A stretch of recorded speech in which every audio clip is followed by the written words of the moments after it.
What's good, YouTube? It's your boy, Show. In 2019, hardware developer Krikzz announced the EverDrive N8 Pro, an update to the N8 line of products for the Nintendo NES and Famicom. This new supercharged N8 Pro boasted a Cyclone 4 FPGA, bringing about a slew of improvements to what came before. This includes an increase of accessible ROM memory, new OS with faster menus, a brand new in-game menu, improved audio mixing circuit, and much more. In this video, I will walk you through the process of getting your EverDrive N8 Pro updated for 2022 and beyond. I'll also give you some simple tips to get you started after setup. Link to the tools used in the description below.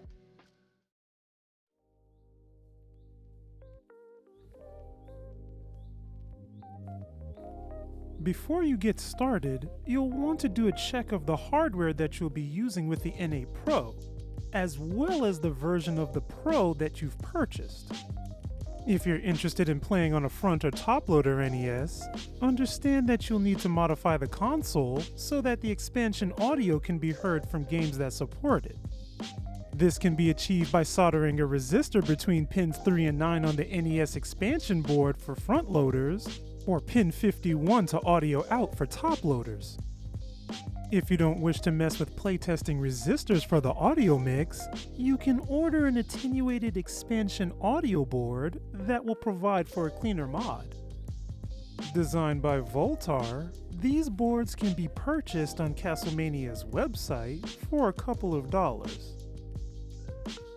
Top loader users will need to go an extra step, removing the resistor labeled 100R and setting the EXP9 SND jumper on their cart. The older method of bridging a wire between pins 51 and 54 on the cart has also been used. Using the Famicom version of the N8 Pro on an NES has a different step entirely. You'll have to purchase a Famicom to NES converter that has been properly wired up for expansion audio pass-through. Muramasa Entertainment has you covered, selling both versions of these converters as needed.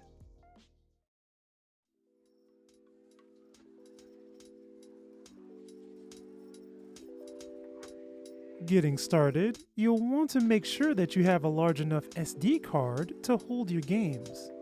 I recommend getting a micro SD card that is 8 GB or more. If you are interested in getting a full NSF music library, bump this up to 16 GB. This will allow you to get the full set of games for the NES and Famicom, the full set of games for the Famicom Disk System, with some room left over for hacks. The card can be formatted as FAT16, FAT32, or exFAT. If you are updating from a previous firmware prior to 2.13, take out the time to back up your entire EDN8 folder as the folder structure has changed. Format the SD card, renaming it something that you can remember. In this example, I named it N8_Pro.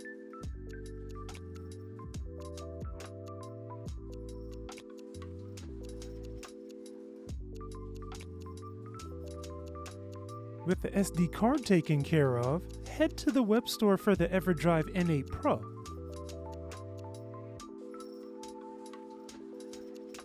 Here you will find the latest firmware, which is of the time of this video, version 2.13. Click on OS Update, then download the zip file at the bottom of the page.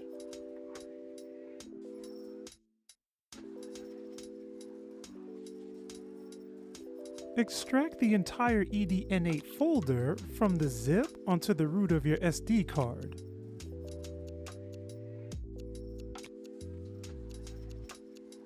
Take out the time to search the internet for your ROMs to add to the SD card. The N8 Pro supports .NES, .FDS, and .NSF. The cart will allow for 1024 files per folder. However, this can be bypassed by turning file sorting off. If you turn off file sorting, you'll be able to hold an unlimited number of files in a single folder at the expense of some slowdown as you scroll for games. Upon powering on the cart, you'll be prompted to update to the newer firmware. You'll also be prompted to port over any existing saves, cheats, and save states.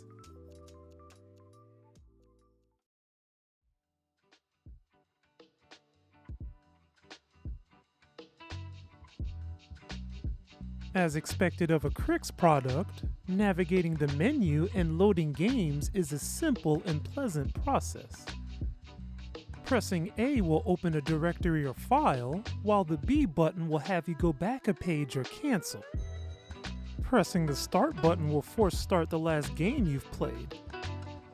Pressing the Select button on the file browser will open up the menu options for the cart. Here you will be allowed to modify the settings with the N8 Pro. Under Options, you'll find that you have a couple of parameters that you can modify. You're allowed to enable the in-game menu and cheats, turn on a reset delay for the cart, and toggle file sorting. You can swap the A and B functions within the menu, and switch the automatic loading of FDS games to a manual load. You may also set the cart to boot to the last game played upon powering on the console. Under in-game combo, you may set a key combination for saving and loading states, as well as accessing the in-game menu. Here are some key combinations that I recommend. Under audio balance, you'll be allowed to change the volume levels of expansion audio chips that are synthesized within the cart. You may set volume levels to taste or press select to choose one of a few presets. Under RTC setup, you're allowed to set the cart's real-time clock. Set the time so that the files generated by the cart are properly dated. Below Options, you can see a listing of the last 12 games played.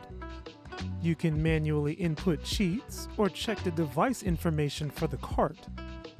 Selecting Diagnostics will run a self-check on the cart to ensure everything is running properly. Upon highlighting a file and pressing the A button, a submenu will appear with a few more options. You may select and start the game, select the game for preloading, apply cheats, and check the ROM information. If you're running a ROM of one of the Nintendo competition carts, dip switch settings can be set on the main menu. Press up or down to toggle each switch on or off. Finally, you may also check the hex values for the ROM or delete the file from your cart.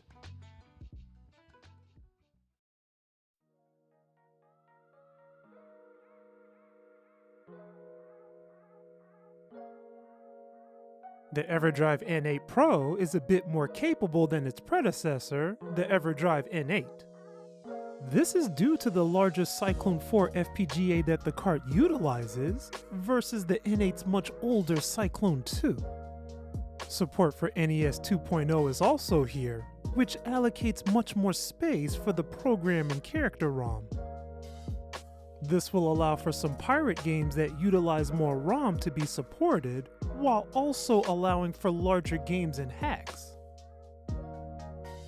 All of the mappers supported by the N8 are supported by the Pro, along with additional mappers which cover a number of third-party, pirate, and bootleg games. Mapper number 30, which is prominently utilized for homebrew games, is supported here. Action 52's ROM was previously unplayable without a hack to break up the games, but now is supported in its entirety with the N8 Pro. Most games which make use of various NES and Famicom accessories will also work without issue.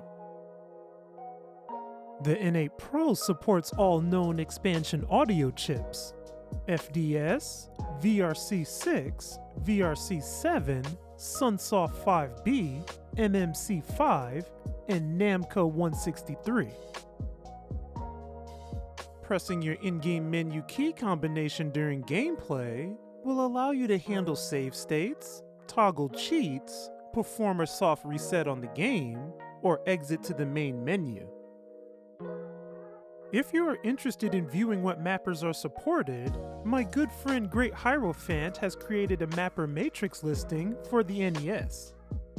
I've transcribed this listing to a Google Sheet for public viewing and will expand on it in the future. You can find this list in the description below. Support for the Famicom Disk System has been expanded upon with the N8 Pro, granting a smoother experience from the original N8. FDS expansion audio is much more accurate to authentic hardware, without some of the well-known sound inaccuracies that trip up some implementations.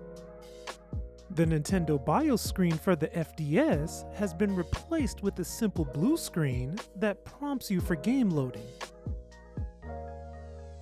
If you would like to use an original BIOS file, drop the file into the ED-N8/syscore folder, then rename it disksys.rom.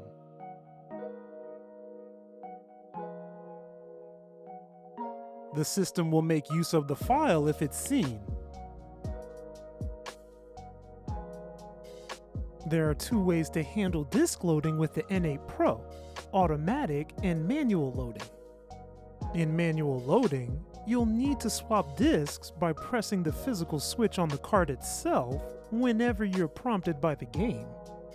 If you want to load games automatically, leave the FDS Auto Swap option on in the main menu. Keep in mind, if you load games automatically, you'll be unable to see a game's extended title screen.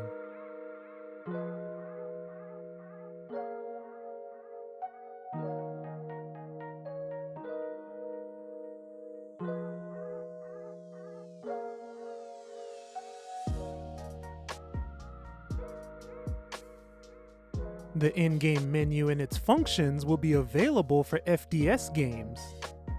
The N8 Pro supports loading of NSF music files, something that was missing with the N8. Expansion audio is also supported here, including all possible chips as well as FDS and pirate-based audio. One downside is that the extended metadata, which would show the composer and track names, is not supported. Here you can press left and right to toggle through the audio tracks. Pressing the B button will pause and play the audio playback, while pressing the A button will immediately exit you to the main menu. The N8 Pro supports a Game Genie-based cheat system, which will allow you to input up to 8 different codes per game. These codes will apply to both NES as well as FDS games. You may input these codes prior to playing or within the in-game menu. Pressing left or right on the D-pad will toggle each code on or off. These codes are saved individually as text files to each subfolder within the game data folder. You may also load up pre-made files with cheats onto your SD card. Make sure each file created is named cheats.txt.